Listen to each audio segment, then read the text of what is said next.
BFM Business, Aide-de-com. L'invité.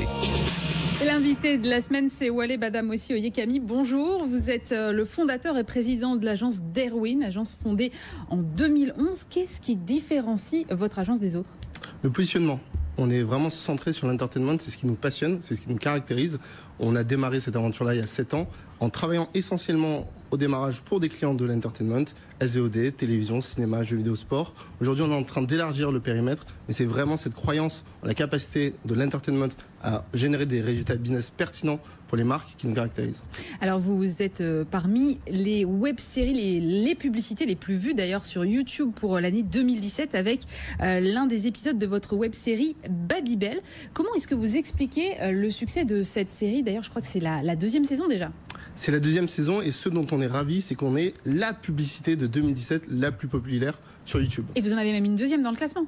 Exactement. 6e place, je crois. Et précisément. Ce qui nous fait énormément plaisir, c'est qu'on répond à une problématique des internautes qui considèrent que 83% des internautes sont irrités par la publicité. Donc la volonté pour des marques de produire des contenus qui soient beaucoup plus engageants, qui soient beaucoup plus divertissants, c'est ce qu'on sait faire chez Derwin.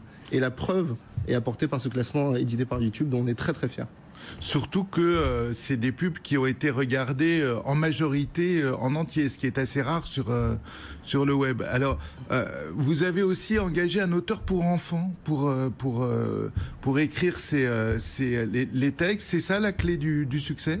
En fait, c'est hyper important pour nous de produire quelque chose qui soit considéré comme un épisode d'une série animée à la Pixar. Et pour ça, on allait chercher des talents en dehors de l'agence pour renforcer notre positionnement. Donc on a travaillé avec Cyril Tis, qui est spécialisé dans l'animation, qui a écrit Spirou et Fantasio, qui a écrit Foot de rue, qui est vraiment un professionnel de l'entertainment, qui est venu compléter notre expertise de marque, notre expertise créative pour créer des épisodes qui, pour celui du classement, a généré 4 millions de vues. C'est vraiment énorme. C'est incroyable. Avec justement des youtubeurs en voix off, quoi. Là aussi, l'idée, c'est de retrouver toute l'ambiance de YouTube et des gens connus. Exactement, c'est l'ambiance du cinéma aujourd'hui. Les films d'animation qui sortent en cinéma, ils sont doublés par des célébrités qui parlent à la cible. Notre cible, elle est double, c'est les 6-12 ans et les parents. Et donc, l'univers des super-héros, parce qu'on ne l'a pas dit, mais c'est quand même des petits fromages super-héros. Exactement, les super fromages. Donc ils ont été doublés en partie par Lola Dubini, qui est une youtubeuse avec un demi-million de followers,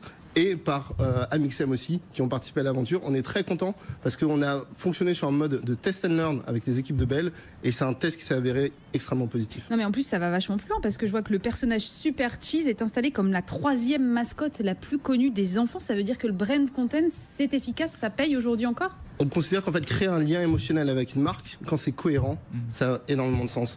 Babybel, c'est du lait et du fun. Historiquement, ça fait 40 ans que cette proposition de valeur existe. Donc la transformer en 2016-2017 en une web-série engageante, qu'on a même appelée une web-série augmentée, ça a été pour nous extrêmement naturel. Comment ça, augmenté? Augmenté, ça veut dire qu'en fait chacun des 6 épisodes qui a été produit permettait en fait à l'enfant et à sa maman ou à son papa de jouer en fait. Et donc il y avait une forme d'interactivité intégrée dans chacun des épisodes qui permettait de faire plus qu'un épisode de web-série. Ah oui, genre mets ton doigt sur l'écran, tape un chiffre. Retrouve l'épisode avec ton téléphone en te baladant. Donc vraiment l'idée c'est de faire des épisodes déjoués. D'accord. Il y a une suite? Parce que on est en discussion pour un 3e opus et on espère que vous pourrez prochainement retrouver les super fromages.